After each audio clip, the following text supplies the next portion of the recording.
Hello दोस्तों, नमस्कार। स्वागत है आप सभी का आपके अपने यूट्यूब चैनल एसकेसी क्लासेज में। अभी आज जो है रीट मेंस के विद्यार्थियों के लिए बाल विकास सेकंड जो क्लास लेके आया हूँ। कल बाल विकास फर्स्ट से क्वेश्चंस करवाए थे। आप सभी के प्यार से बहुत ही अच्छी क्लास थी वो, जो आप सभी ने उसको प्यार दिया। आज इतने अच्छे और बेहतरीन प्रश्न आपके सामने लेके आया हूं और अच्छे से उनका कॉन्सेप्ट भी क्लियर करने की कोशिश करूंगा। शुरू करते हैं क्लास को। एक बार क्लास को अपने सभी दोस्तों को शेयर जरूर कीजिए साथियों, और एक लाइक जरूर करें। देखिए, आपका एक लाइक हमारा हौसला बुलंद करता है और हम आपके लिए बेहतरीन से बेहतरीन क्लासेज बना सकते हैं। चलते हैं पहले क्वेश्चंस की तरफ। देखिएगा आज का पहला क्वेश्चन क्या है।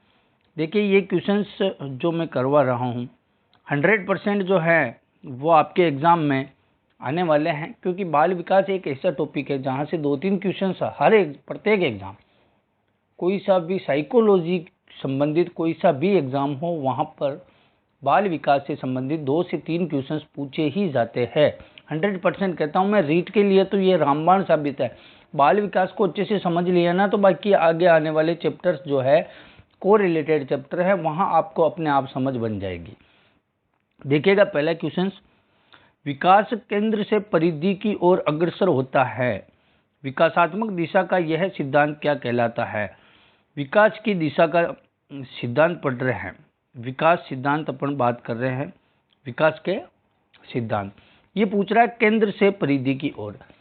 देखिएगा, मैंने रीट प्री के अंतर्गत भी आप सबको बताया था, अभी भी मैं कॉन्सेप्ट क्लियर करता हूँ। केंद्र से परिधि की ओर जो सिद्धांत होता है, केंद्र, देखिएगा इसका केंद्र बिंदु ये है, ठीक है। यहाँ से विकास स्टार्ट होकर के परिधि की ओर जाता है, ठीक है। तो केंद्र से परिधि की ओर जो जा रहा है उसे अपन और क्या बोल सकते हैं, निकट से दूर जा रहा है, ठीक है। तो निकट से दूर का सिद्धांत बोल सकते हैं, ठीक है। और इसको बोला जाएगा प्रोक्सिमोडिस्टल। क्या बोला जाएगा साथियों? प्रोक्सिमोडिस्टल सिद्धांत बोला जाएगा, जो निकट से दूर की ओर जा रहा है। जिस प्रकार से अगर एग्जाम्पल की बात करें तो बच्चा शुरुआती दौर में अपनी पूरी हथेली का प्रयोग करता है। देखा होगा ना साथियों आपने, हथेली का प्रयोग, पूरी हथेली का प्रयोग करता होता है। छोटा बच्चा होता है तो हथेली से कुछ चीज़ों को पकड़ने की कोशिश करता है वो, लेकिन धीरे धीरे उसका मानसिक विकास बढ़ता है और धीरे धीरे जो है वो अपनी उंगलियों का इस्तेमाल करने लग जाता है। तो वो क्या है, वो एक प्रोक्सिमोडिस्टल है, निकट से दूर की ओर सिद्धांत है। इसकी पालना इसमें हो रही है। आगे क्वेश्चंस की बात करते हैं। ये बहुत ही इंपॉर्टेंट क्वेश्चंस है साथियों, बहुत ही। जिस क्वेश्चंस पे मैं इंपॉर्टेंट डाल देता हूँ उसको आप अच्छे से समझिएगा, उससे संबंधित 2-3 क्वेश्चंस और आप प्रैक्टिस करिएगा तो आप आसानी से उसको कर पाएंगे। नेक्स्ट क्वेश्चंस की बात करते हैं। देखिएगा अगला क्वेश्चन है, मस्तिष्क का अधोमुखी यानी सिफेलोकोडाल प्रिंसिपल के अनुसार विकास होता है। देखिए, अभी अपन ने बात करी थी प्रोक्सिमोडिस्टल, अब बात कर रहे हैं सिफेलोकोडाल। किसकी बात कर रहे हैं? सिफेलोकोडाल, जिसे बोला जाता है, सिफेलोकोडाल का मतलब होता है सिर से पैर की ओर। क्या होता है साथियों? सबसे पहले जो विकास होता है बच्चे का, सिर का विकास होता है, और विकास सिर से पैर की ओर दिशा में होता है, ठीक है ना साथियों। सिर से पैर की ओर होता है, जिसे सिफेलोकोडाल बोला जाता है। ये बहुत इंपॉर्टेंट है। ये दोनों सिद्धांत इतने इंपॉर्टेंट है कि यहाँ से एग्जाम्पल देकर आपको क्वेश्चंस पूछ सकता है, या फिर आपको सिफेलोकोडाल नाम देकर के एग्जाम्पल आपको ऑप्शंस में दे सकता है, पूछ सकता है। किसी भी प्रकार से पूछो, एक एक क्वेश्चंस आपके यहाँ से 100% बनेगा विकास के सिद्धांतों से। तो इसका जो यहाँ राइट आंसर होगा सिफेलोकोडाल का सिर से पैर की ओर, 4 नंबर ऑप्शन आपके राइट आंसर रहेगा साथियों। अगले क्वेश्चंस की बात करें। देखिएगा नेक्स्ट क्वेश्चन, निम्न में से कौन सा विकास का सिद्धांत नहीं है? कल भी बताया था, आज फिर से बता रहा हूँ। क्वेश्चंस को अच्छे से पढ़ना सीखिएगा आप लोग। नहीं है और है में बहुत ही कंफ्यूजन होता है साथियों, बहुत कंफ्यूजन होता है। और कंफ्यूजन क्यों होता है? क्योंकि अपन क्वेश्चंस को पढ़ते ढंग से नहीं है। पूरे क्वेश्चंस को ढंग से नहीं पढ़ते हैं, या फिर ओवर एक्साइटेड हो जाते हैं, या फिर भावुकता में आ जाते हैं, अरे यार ये क्वेश्चंस तो आ गया भाई, यहाँ मानव विकास लिखा हुआ आया, ये क्वेश्चन तो आता है, विकास टॉपिक आपका क्लियर है, आखिरी में नहीं को भूल जाते हैं में दिया जाता है, विकास निरंतरता का अनुसरण करता है, तुरंत से आपने पहले ऑप्शन टिक कर दिया। ऐसा हो सकता है साथियों, तो आप ध्यान रखें नहीं है और है को असत्य और सत्य, ठीक है, उपयुक्त अनुपयुक्त, कुछ वर्ड ऐसे हैं जिनका ध्यान आपको रखना होगा एग्जाम के अंतर्गत। तो विकास का सिद्धांत नहीं है पूछा है, तो देखिएगा सिद्धांत कौन सा जो है इनका सिद्धांत नहीं है। विकास निरंतरता का अनुसरण करता है, बताए ना, विकास जो है कंटिन्यू चलता रहता है, ठीक है, निरंतर चलता रहता है, निरंतरता का सिद्धांत, ये बिल्कुल सही है। विकास की कोई दिशा नहीं होती है साथियों, क्या विकास की कोई दिशा नहीं होती क्या? अभी तो 2 दिशा के बारे में पढ़ा था, केंद्र से दूर की ओर, सर से पैर की ओर, तो विकास की दिशाएं होती है, तो यहाँ पर ये गलत है। विकास की दर भिन्न व्यक्तियों के लिए भिन्न भिन्न होती है, बिल्कुल सही है। विकास निश्चित क्रम और स्वरूप का अनुसरण करता है, ये भी सही है। तो यहाँ जो नहीं है पूछा है, तो 2 नंबर ऑप्शन आपके राइट आंसर रहेगा। अगले क्वेश्चन की बात करते हैं। देखिएगा, निम्नलिखित में से कौन सा विकास की प्रकृति को सही रूप में प्रदर्शित करता है? सही रूप में प्रदर्शित करता है। विकास एक सतत प्रक्रिया है। क्या साथियों, विकास एक सतत प्रक्रिया है? बिल्कुल कंटिन्यूअस प्रोसेस है ना साथियों? तो ये इसका राइट आंसर रहेगा, सही रूप पूछा है। विकास आनुवंशिकी के कारण होता है। देखिए साथियों, विकास जो है आनुवंशिक और वातावरण दोनों के कारण होता है, केवल आनुवंशिकी के ऊपर डिपेंड नहीं करता है, आनुवंशिकी के साथ वातावरण और आता है साथियों। क्या आता है? वातावरण और आता है, ठीक है। सभी व्यक्तियों में विकास की दर समान होती है? नहीं होती है, विकास की दर सभी व्यक्तियों में जो है भिन्न भिन्न होती है। विकास विशिष्ट से सामान्य की ओर अग्रसर होता है? नहीं होता है साथियों, विकास सामान्य से विशिष्ट की ओर होता है, सामान्य से विशिष्ट की ओर होता है। तो यहाँ विकास एक सतत प्रक्रिया है, एक कंटिन्यूअस प्रोसेस है, निरंतर प्रक्रिया है, ये यहाँ पे राइट आंसर रहेगा। अगले क्वेश्चन की बात करते हैं। नेक्स्ट क्वेश्चन बहुत ही शानदार क्वेश्चन पूछा है, ये 2020 में आया हुआ है आपके आरबीएससी में। कौन सा सिद्धांत विकास से संबंधित नहीं है? नहीं है आगे ना, सब वर्ड को पकड़ना है आपको। विकास एक सतत प्रक्रिया है, बिल्कुल राइट है, विकास एक सतत प्रक्रिया होती है। विकास एक अंतः क्रिया का परिणाम है, ये भी सही है, अंतः क्रियाओं का परिणाम ही है ना, शरीर के अंतर्गत हो रही क्रियाएं उनका परिणाम ही विकास है। विकास के विभिन्न पक्ष एक दूसरे पर निर्भर नहीं करते हैं, अच्छे से पढ़ना। विकास के विभिन्न पक्ष एक दूसरे पर निर्भर, यहाँ तक आए ना, एक दूसरे पर निर्भर होता है, आपने सही कर दिया तो आपका क्वेश्चन क्या हो जाएगा? गलत हो जाएगा। यहाँ पूछा है एक दूसरे पर निर्भर नहीं करता है, तो यहाँ जो आपका राइट आंसर होगा ना, नहीं पूछा है, तो 3 नंबर ऑप्शन यहाँ आपके राइट आंसर रहेगा। सामान्य से विशिष्ट की ओर होता है, ये सही है, तो ऑप्शन 3 आपके बिल्कुल राइट आंसर इस क्वेश्चन का हो जाएगा साथियों। क्लास को एक बार लाइक जरूर करें साथियों, सभी दोस्त एक बार लाइक जरूर करें। नेक्स्ट क्वेश्चन देखिएगा, मानव विकास डेवलपमेंट ऑफ ह्यूमन बीइंग के संबंध में कौन सा कथन गलत है? अब मानव विकास के संबंध में गलत कथन अपने को ढूंढना है। विकास रेखीय होता है, विकास पूर्वानुमेय होता है, विकास निरंतर होने वाली प्रक्रिया है, और सामान्य से विशिष्ट की ओर होता है। 4-5 क्वेश्चन अपन ने कर लिए, कल भी 2-3 क्वेश्चन विकास से संबंधित किए थे, तो अब आप लोगों को विकास के सिद्धांत अच्छे से मालूम हो गया है, इस क्वेश्चन को आप लोग आराम से कर सकते हैं। विकास सामान्य से विशिष्ट होता है, बिल्कुल सही है। विकास निरंतर चलता रहता है। पूर्वानुमेय प्रेडिक्टेबल, यानी कि विकास के बारे में पूर्व में ही अपन अनुमान लगा सकते हैं, बिल्कुल ये सत्य बात है, विकास पूर्वानुमेय होता है। समझ रहे हो साथियों, विकास पूर्वानुमेय होता है, प्रेडिक्टेबल होता है, ये चीज आप ध्यान रखिएगा, विकास पूर्वानुमेय होता है। विकास रेखीय होता है। देखिए साथियों, रेखीय का मतलब क्या, विकास ऐसे चलता है क्या? नहीं चलता है, विकास हमेशा ऐसे चलता है साथियों, स्पाइकल। विकास वर्तुलाकार होता है। कैसा होता है विकास?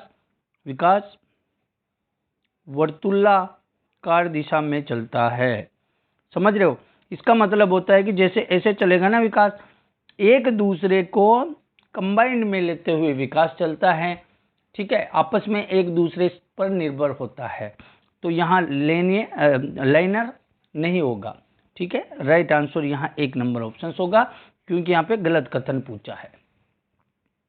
नेक्स्ट क्वेश्चन की बात करें, देखिएगा विकास किधर से किधर की ओर जाता है। अभी बहुत बार आ गया, विकास सामान्य से विशिष्ट की ओर जाता है। ठीक है ना साथियों, अभी पिछले वाले क्वेश्चनों में आ रहा है बार बार। तो विकास सामान्य से विशिष्ट की ओर जाता है। तो राइट आंसर 1 नंबर ऑप्शन यहाँ पर क्लियर हो जाएगा आपके। ठीक है, अगले क्वेश्चन पर बढ़े, आपका ज़्यादा टाइम वेस्ट नहीं करेंगे, फैक्ट टू फैक्ट आंसर पर बात करेंगे और अच्छे से आपके साथ में साझा कर रहा हूँ बहुत ही अच्छी जानकारियाँ जो आपको ध्यान में रखनी होगी।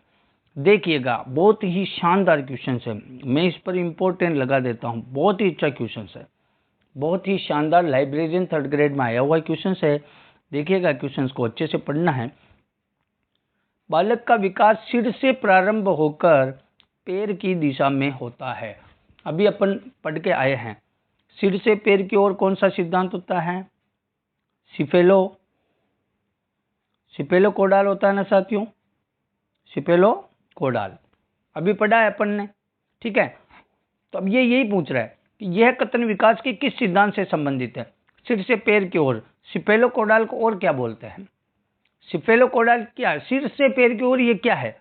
विकास की दिशा, व्यक्तिक विभिन्नता, निरंतर विकास और परस्पर संबंध। देखिए सर से हो रहा है और पैर की तरफ हो रहा है। ठीक है, तो ये दिशा का ज्ञान तो करा रहा है अपने को। किसका ज्ञान करा रहा है? दिशा का ज्ञान करा रहा है। तो ये जो सिद्धांत का जो नाम है विकास की दिशा का सिद्धांत, विकास की दिशा के सिद्धांत में 2 सिद्धांत आते हैं। एक तो आता है आपके सिफेलोकोडाल, ठीक है, एक होता है आपके प्रोक्सिमोडिस्टल। ये दोनों जो सिद्धांत है ये विकास की दिशा के उप सिद्धांत है। ये चीज ध्यान रखिएगा आप लोग, विकास की दिशा का सिद्धांत होता है, उसके अंतर्गत ये दोनों आते हैं, सिफेलोकोडाल और प्रोक्सिमोडिस्टल, यानी सिर से पैर की ओर और केंद्र से दूर की ओर, जिसे निकट से दूर की ओर भी बोला जाता है। इन दोनों को अच्छे से याद रखिएगा, ये बहुत कंफ्यूज करेंगे आपको एग्जाम के अंतर्गत। ठीक है, राइट आंसर 1 नंबर ऑप्शन यहाँ हो जाएगा। नेक्स्ट क्वेश्चन देखिएगा आप लोग, निम्न में से कौन सा कथन विकास के संबंध में सही नहीं है? वापस सही नहीं है के बारे में पूछा है आपसे, अच्छे से पढ़ना है। विकास प्रतिमानों की कुछ निश्चित विशेषताओं की भविष्यवाणी की जा, पूर्वानुमेय, अभी पढ़ा था जस्ट 2 क्वेश्चन पहले, विकास पूर्वानुमेय होते हैं तो भविष्यवाणी इनकी की जाती है। सही है, अपने को तो गलत ढूंढना है। विकास का उद्देश्य वंशानुगत संभाव्य क्षमता का विकास करता है। वंशानुगत की संभाव्य, क्या बोल रहा है, संभाव्य क्षमता होती है। बिल्कुल, वंशानुगत तो विकास होता है, लेकिन वातावरण का प्रभाव भी पड़ता है, लेकिन वंशानुगत तो होता ही है। ठीक है, तो इसका राइट आंसर क्या हो जाएगा यहाँ पे? है ये भी बिल्कुल सही रहेगा, अपने को तो गलत बताना है। विकास के विभिन्न क्षेत्रों में संभाव्य खतरे नहीं होते हैं, ये चीज गलत हो गई साथियों। संभाव्य खतरे होते हैं, ठीक है, लेकिन यहां नहीं लगा दिया, इसीलिए ये कथन आपके गलत हो जाएगा। ठीक है, 3 ऑप्शन यहां पर रॉन्ग आंसर हो जाएगा। तो यहां सही जो कथन होगा, ये तीनों तो सही कथन है और ये जो रॉन्ग कथन है, तो 3 नंबर ऑप्शन राइट है। प्रारंभिक विकास बाद के विकास से अधिक महत्वपूर्ण होता है। ठीक है, नेक्स्ट क्वेश्चन की बात करते हैं। देखिएगा, निम्न में से किसने सामाजिक रचनावाद दर्शन पर अत्यधिक बल दिया है? कंस्ट्रक्टिविज्म। ठीक है, सामाजिक रचनावाद ये एक सिद्धांत है मानव विकास का। ठीक है, ये मानव विकास का एक सामाजिक रचनावाद जो है ये किसका है, इस पर बल किसने दिया था? वाइगोत्स्की, पियाजे, डेवी, होलबर्ग। अपन सामाजिक रचनावाद को बहुत ही अच्छे तरीके से पढ़ेंगे। ठीक है, कल वाली क्लास में इस सामाजिक रचनावाद को पूरे को बिल्कुल कॉन्सेप्ट के साथ क्लियर करवा दूंगा, और वाइगोत्स्की का जो सिद्धांत है बहुत ही इम्पोर्टेंट सिद्धांत है। लेव वाइगोत्स्की एक ऐसा मनोवैज्ञानिक हैं, लेव वाइगोत्स्की जो हैं एक ऐसा मनोवैज्ञानिक हैं जहां से आपको एग्जाम के अंतर्गत एक क्वेश्चन, कम से कम एक क्वेश्चन आपको 100% मिलेगा लेव वाइगोत्स्की से।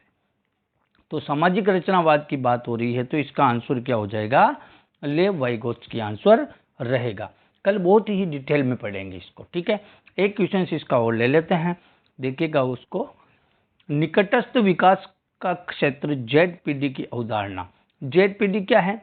जोन ऑफ प्रोक्सिमोडिस्टल डेवलपमेंट, ठीक है, जिसे बोलते हैं अपन निकटस्थ विकास का सिद्धांत, निकटस्थ विकास का क्षेत्र। इसकी अवधारणा किसने दी थी? LS Vygotsky. लेव वाइगोत्स्की ने अपने सामाजिक रचनावाद के प्रयोग किया, उसका सिद्धांत है, उसके अंतर्गत ZPD की एक अवधारणा दी थी। क्या दी थी? ZPD की अवधारणा दी थी लेव वाइगोत्स्की ने। तो इस पर अपन डिटेल से चर्चा कल करेंगे, कल वाली क्लास में। तो आज आपके बाल विकास से संबंधित जो मुख्य क्वेश्चंस बनते हैं, सिद्धांतों से क्वेश्चंस बनते हैं, वहाँ से अपन ने लिए हैं। और आज बाल विकास की 2 क्लास पूरी हो गई। लगभग बाल विकास 4 क्लास, 5 क्लास, 3 क्लास, 4 क्लास में, लगभग 4 क्लासों में आपका 4 से 5 क्लासों के अंतर्गत बाल विकास को अपन कंप्लीट कर लेंगे। लेकिन उसके बाद आपको केवल मॉडल पेपर सॉल्व करने हैं, आपके सारे क्वेश्चन सही होते जाएंगे। मैं सिर्फ फैक्ट चीजें बताता हूँ, फालतू के कचरे को पढ़ना जरूरी नहीं है। जहाँ से क्वेश्चन पुटअप होता है, प्रश्न जहाँ से बनते हैं वहाँ से पढ़ना सीखो, जहाँ से प्रश्न बनते हैं उस चीज को देखना सीखो। अब मैं चारों क्लासें करवा के बाल विकास को पूरा करने के बाद जो है कुछ न्यू ट्रेंड से क्वेश्चन आ रहे हैं। आजकल जो न्यू ट्रेंड चल रहा है, न्यू ट्रेंड चल रहा है आजकल क्वेश्चंस का, उन क्वेश्चंस पे भी मैं बात करूंगा। किस प्रकार से क्वेश्चंस को घुमाया जाता है, वो सब क्वेश्चंस अपन एक साथ देखेंगे। तो आज की क्लास में सिर्फ इतना ही रहेगा, क्योंकि मैं अपने को मैराथन नहीं करवानी है, 2-2, 5-5, 10-10 घंटे नहीं। साइकोलॉजी एक ऐसा सब्जेक्ट है, आप 2 घंटे 4 घंटे तक कंटिन्यू नहीं पढ़ सकते हो। तो साइकोलॉजी की शॉर्ट क्लासें डाल करके मैं आपको कॉन्सेप्ट क्लियर करवाना चाहता हूं।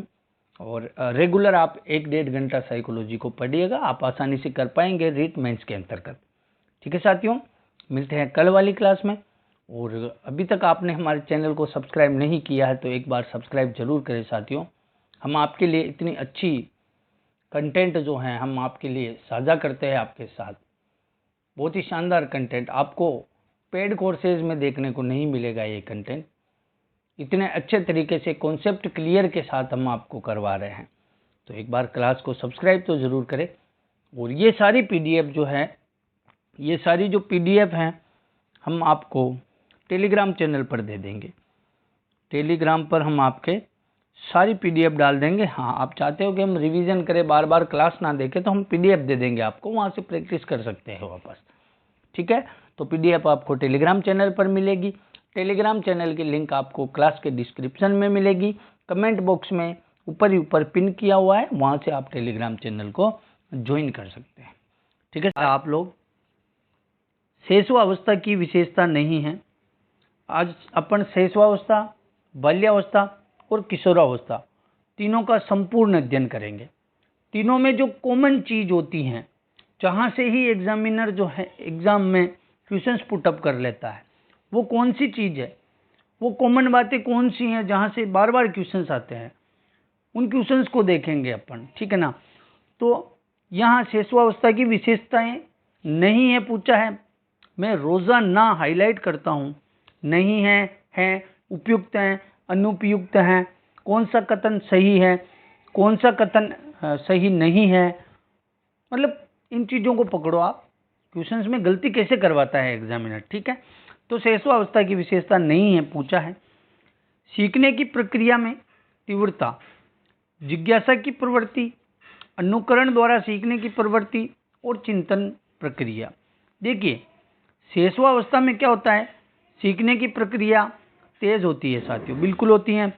जिज्ञासा होती है बच्चे को सीखने की, अनुकरण द्वारा सीखता है।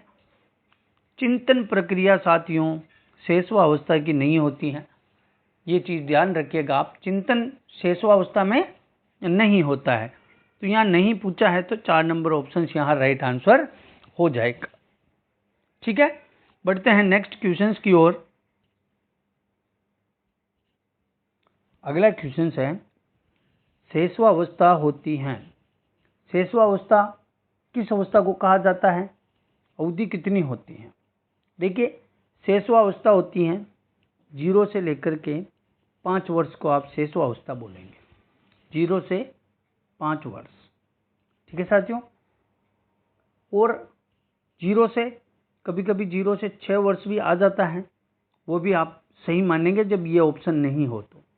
ठीक है ना, तो यहाँ जो आंसर हो जाएगा आपके 5 वर्ष तक शैशवावस्था होती है। ठीक है ना, शैशवावस्था से संबंधित कुछ विशेषताएं मैं आपको बताऊंगा कि शैशवावस्था में सीखने की गति जो है तीव्र होती है साथियों। शैशवावस्था में सबसे तीव्र गति होती है सीखने की। ठीक है, मतलब सीखने का इसको आदर्श काल कहा जाता है, सीखने का आदर्श काल किसे कहा जाता है, शैशवावस्था को कहा जाता है। ठीक है ना, मतलब इतनी ये इसको जैसे आप खतरनाक काल बोल सकते हैं, डेंजरस स्टेज है ये। शैशवावस्था खतरनाक काल होता है, डेंजरस स्टेज होती है शैशवावस्था। ऐसा किसने कहा था, ये भी पूछा जा सकता है। खतरनाक डेंजरस अवस्था हरलोक ने कहा था। किसने कहा था, हरलोक ने कहा था साथियों। ठीक है, ये यहाँ पर चिंतन नहीं होता है, अतार्किक चिंतन की अवस्था होती है।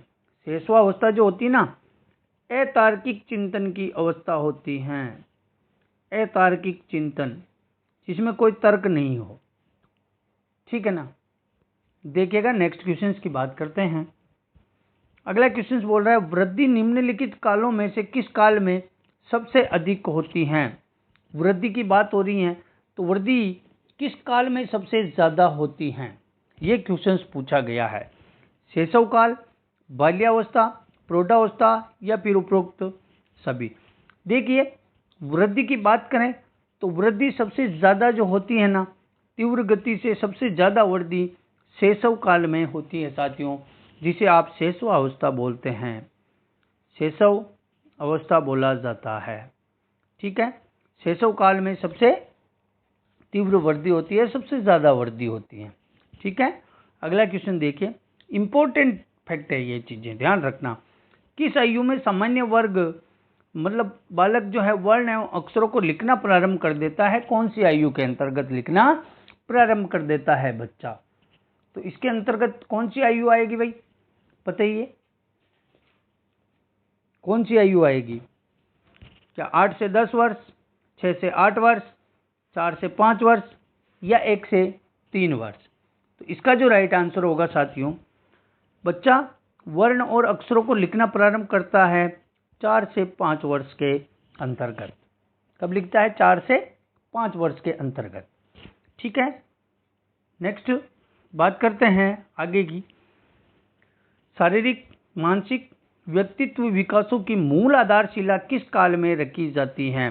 शारीरिक मानसिक और व्यक्तित्व विकासों की मूल आधारशिला किस काल में रखी जाती है। ये बहुत ही शानदार क्वेश्चन है, बहुत फर्स्ट ग्रेड एग्जाम में पूछा गया है। इसका मतलब क्वेश्चन का कुछ ना कुछ लेवल है ना, मतलब शारीरिक मानसिक और व्यक्तित्व विकासों की मूल आधारशिला किस काल में रखी जाती है, ये क्वेश्चन पूछा है। तो अभी बताया मैंने, शारीरिक मानसिक व्यक्तित्व तीनों जो हैं इन्फेंसी अवस्था शैशवावस्था के अंतर्गत रखी जाएगी, मूल आधारशिला शैशवावस्था की कही जाएगी। ठीक है, अगले क्वेश्चन पे चलते हैं। देखिएगा, बाल्यावस्था को मिथ्या परिपक्वता का काल किसने कहा है। अब बात कर रहे हैं अपन बाल्यावस्था की। बाल्यावस्था कितने वर्ष की होती है, 6 से 12 वर्ष तक बाल्यावस्था होती है। ठीक है, शैशवावस्था की अपन ने बात करी थी, 0 से 5 वर्ष बात कर ली थी। ठीक है, यहाँ 6 से 12 वर्ष हो जाएगी बाल्यावस्था। बाल्यावस्था को मिथ्या परिपक्वता का काल किसने कहा है, किसने कहा है साथियों मिथ्या परिपक्वता? तो क्या आंसर हो जाएगा इसके अंतर्गत आपके? इसका जो राइट आंसर होगा रोस। किसने कहा था साथियों? और रोस ने कहा था कि बाल्यावस्था में स्वयं को परिपक्व समझदार दिखाने की कोशिश करता है बालक।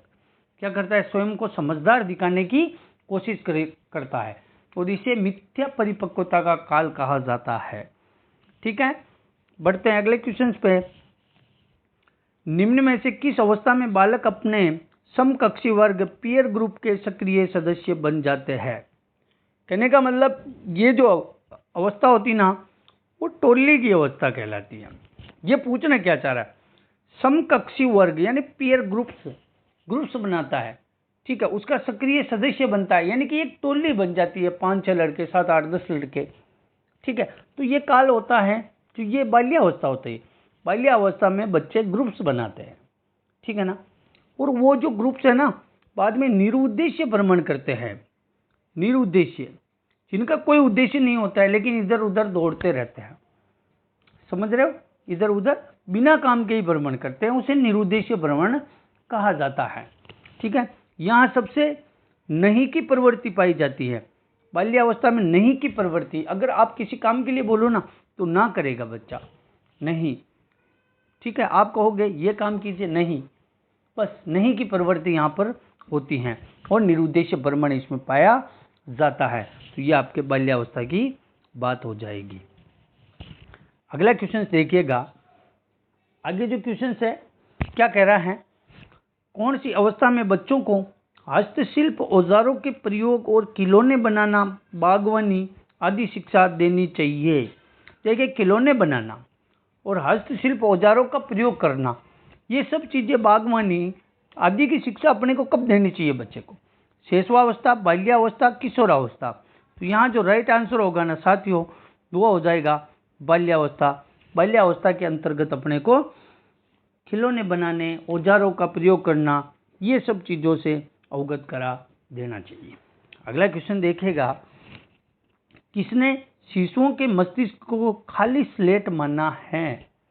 किस मनोवैज्ञानिक ने शिशु का जो मस्तिष्क होता है उसको खाली स्लेट के रूप में माना है कि ये खाली स्लेट है, आप कहो तो मैं इसे टीचर्स बना दूं, आप कहो तो मैं इसे सैनिक बना सकता हूं, आप कहो तो मैं इसे एक चोर बना सकता हूं।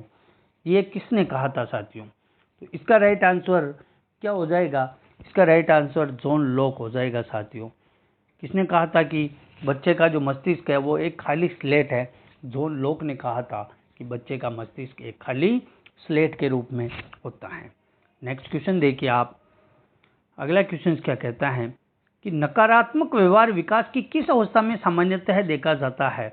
अभी मैंने जस्ट बताया, नहीं प्रवृत्ति पाई जाती, नहीं, नो, नहीं, ना, बस कुछ भी कहो आप, नहीं। यही चीज जो नकारात्मक व्यवहार कहलाता है, और ये नकारात्मक व्यवहार सामान्यतः जो देखा जाता है वो बाल्यावस्था के अंतर्गत देखा जाता है। किसमें देखा जाता है? बाल्यावस्था के अंतर्गत देखा जाता है ना साथियों। चलें नेक्स्ट क्वेश्चंस की ओर। यहाँ आपका राइट आंसर हो जाएगा बाल्यावस्था। अगला क्वेश्चन देखिएगा, क्या कह रहा है कि निम्न अवधि में से किसमें शारीरिक वृद्धि एवं विकास तीव्र गति से होता है? शारीरिक वृद्धि और विकास तीव्र गति से, ज्यादा नहीं होता है, ज्यादा तो शेषवावस्था में हुआ था, यहाँ तीव्र गति की बात हो रही है। ठीक है, शेषवावस्था एवं प्रारंभिक बाल्यावस्था, प्रारंभिक बाल्यावस्था, मध्य बाल्यावस्था, मध्य बाल्यावस्था एवं किशोरावस्था, किशोरावस्था एवं वयस्कता। इसका राइट आंसर क्या हो जाएगा? देखिए, शेषवावस्था और प्रारंभिक बाल्यावस्था। इसका जो राइट आंसर रहेगा 1 नंबर ऑप्शन राइट आंसर हो जाएगा। क्या हो जाएगा? शेषवावस्था में और प्रारंभिक बाल्यावस्था के अंतर वृद्धि और विकास तीव्र गति से होते हैं। नेक्स्ट क्वेश्चन देखिएगा। अगला क्वेश्चन क्या कहता है? निम्नलिखित अवस्थाओं में से किसे समस्याओं की अवधि, एज ऑफ प्रॉब्लम्स कहा जाता है? एज ऑफ प्रॉब्लम्स, किशोरावस्था, प्रौढ़ावस्था, बाल्यावस्था या फिर उपरोक्त सभी। तो किसे कहा जाएगा? देखिएगा, किस अवस्था को समस्या की अवधि कहा जाता है? तो ये होता है ना साथियों समस्या की अवधि, ये आपके किशोरावस्था को कहा जाता है। किसको कहा जाता है? किशोरावस्था को जो है समस्याओं की अवधि कहा जाता है। किलपेट्रिक ने कहा था जीवन का कठिन काल है ये। क्या है? जीवन का कठिन काल किसे कहा था उसने? किशोरावस्था को कहा था। ठीक है ना। और किशोरावस्था की जो अवधि होती है साथियों, यह कितनी होती है? तो किशोरावस्था की अवधि आपके 12 या 13 से लेकर के 18 तक किशोरावस्था मानी जाती है। ठीक है। फिर देखते हैं नेक्स्ट क्वेश्चंस की बात करेंगे। अगला क्वेश्चन है, कौन सी संवेगात्मक विशेषता केवल किशोरावस्था में पाई जाती है? कौन सी विशेषता है जो केवल किशोरावस्था में पाई जाती है? ईर्ष्या, वीर पूजा, उत्तेजना और जिज्ञासा की प्रबलता। यहाँ जो आपके राइट आंसर रहेगा साथियों, वीर पूजा। क्या हो जाएगा? वीर पूजा। ठीक है ना। वीर पूजा की जो आपके समाज सेवा की भावना, वीर पूजा की प्रवृत्ति, ठीक है, तार्किक चिंतन की अवस्था, दिवा स्वप्न की प्रवृत्ति, व्यवसाय चुनने की चिंता, देशभक्ति की भावना, विशिष्टता की खोज, आकस्मिक त्वरित की आयु, ये सारी चीजें जो होती है किशोरावस्था में होती हैं। ठीक है। बात करेंगे नेक्स्ट क्वेश्चंस की। निम्नांकित में से कौन सी अवस्था संक्रमण अवधि कहलाती है? Period of transition. Period of transition किसे कहा जाता है? तो इसका जो आपके राइट आंसर रहेगा ना साथियों, अपन बात कर रहे हैं अभी किशोरावस्था की, तो राइट आंसर इसका किशोरावस्था हो जाएगा। ठीक है ना। किशोरावस्था इसका राइट आंसर रहेगा। संक्रमण अवधि, period of transition, period of transition इसे कहा जाता है। एक वर्ड आता है अटपटी व उलझन की अवस्था। एक नाम आता है अटपटी, या फिर इसे आप बोल सकते हैं उलझन। ये अवस्था भी आप किसे कहेंगे? किशोरावस्था को कहेंगे। अटपटी अवस्था होती है और उलझन की अवस्था होती है, ये भी किशोरावस्था को ही कहा जाता है। तो राइट आंसर 2 नंबर ऑप्शन आपके किशोरावस्था हो जाएगा। अगला क्वेश्चन देखेंगे। अगला क्वेश्चन क्या कह रहा है कि किस अवस्था में स्व सम्मान, सेल्फ रेस्पेक्ट की भावना सबसे अधिक पाई जाती है? स्व सम्मान, स्वयं चाहता है कि मुझे कुछ न कुछ सम्मान मिले, ये किस अवस्था में चाहता है बच्चा? ठीक है। सेल्फ रेस्पेक्ट, सेल्फ रेस्पेक्ट जो है बच्चा चाहेगा, वो चाहेगा किशोरावस्था के अंतर्गत। किसमें चाहेगा? किशोरावस्था के अंतर्गत। ठीक है। राइट आंसर 3 नंबर ऑप्शन यहाँ सही रहेगा। अगला क्वेश्चन कह रहा है कि निम्नलिखित में कौन सा किशोरावस्था का लक्षण नहीं है? पूछ रहा है। शारीरिक परिवर्तन, व्यवहार में स्थिरता, अस्थिरता की समस्या और संवेगात्मक समस्या। तो कौन सा जो है इसमें गलत पूछा है, लक्षण नहीं है? देखिए, शारीरिक परिवर्तन, फिजिकल चेंजेज आते हैं। स्टेबिलिटी इन बिहेवियर, व्यवहार में स्थिरता, व्यवहार में स्थिरता किशोरावस्था में नहीं होती है, बाल्यावस्था के अंतर्गत आती है। ध्यान रखना इस वर्ड को आप। व्यवहार में स्थिरता, व्यवहार में तीव्रता, वो तो हो जाएगा आपके किशोरावस्था। व्यवहार में स्थिरता, ये हो जाएगा आपके बाल्यावस्था की। ठीक है। अस्थिरता की समस्या, प्रॉब्लम्स ऑफ इंस्टेबिलिटी, ये किशोरावस्था की अवस्था है। संवेगात्मक समस्या, इमोशनल प्रॉब्लम्स, जो ये भी किशोरावस्था का लक्षण होता है। लेकिन यहाँ आपके राइट आंसर जो रहेगा व्यवहार में स्थिरता। क्या हो जाएगा? व्यवहार में स्थिरता, stability in behaviour. 2 number option आपके राइट आंसर रहने वाला है। बात करें अगले क्वेश्चन की। देखिएगा, किस समूह में किशोरावस्था की विशेषताएं हैं? किशोरावस्था की विशेषताएं, दिवा स्वप्न, दोस्तों का महत्व, विद्रोह की भावना। तो यहाँ चारों ही जो है किशोरावस्था की है। आगे देखिए, तर्क शक्ति, संग्रह प्रवृत्ति, अनुकरण द्वारा सीखना नहीं है, संग्रह प्रवृत्ति भी नहीं है। ये बाल्यावस्था की है और ये शैशवावस्था की है। जिज्ञासा, ये आपके शैशवावस्था में आ जाएगा, तो ये भी गलत हो जाएगा। काम शक्ति, सहनशीलता, आज्ञाकारी, ये भी नहीं होगा। तो आपके यहाँ राइट आंसर जो रहेगा ए ऑप्शन हो जाएगा साथियों कि दिवा स्वप्न, दोस्तों का महत्व और विद्रोह की भावना। 1 नंबर ऑप्शन राइट आंसर रहेगा साथियों। ठीक है, ये किशोरावस्था की विशेषता है। दिवा स्वप्न होते हैं, दोस्तों का महत्व भी होता है और विद्रोह की भावना भी होती है, देशभक्ति की भावना भी होती है। पीढ़ियों में अंतर के कारण विचारों में मतभेद होते रहते हैं।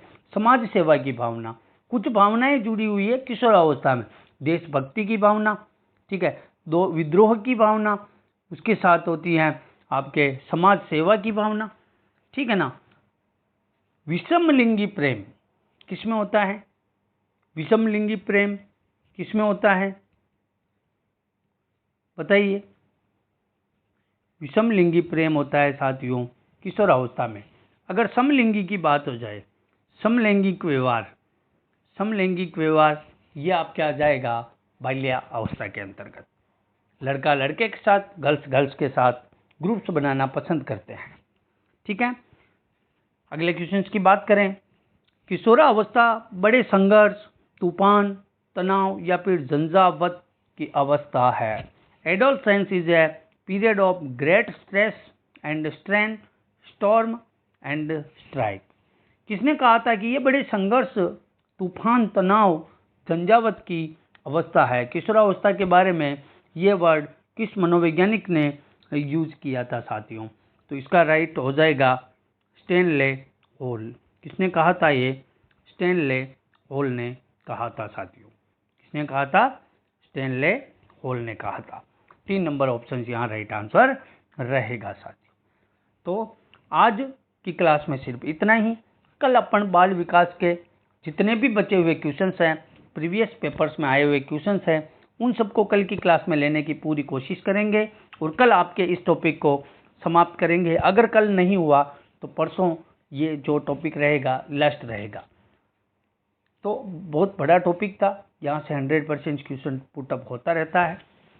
तो क्लास अगर आपको अच्छी लगी है तो एक बार अपने सभी दोस्तों को शेयर ज़रूर करें, और अभी तक आपने हमारे चैनल को सब्सक्राइब नहीं किया तो सब्सक्राइब करके आप हमारे परिवार का हिस्सा बन सकते हैं, और क्लास को लाइक ज़रूर करें साथियों।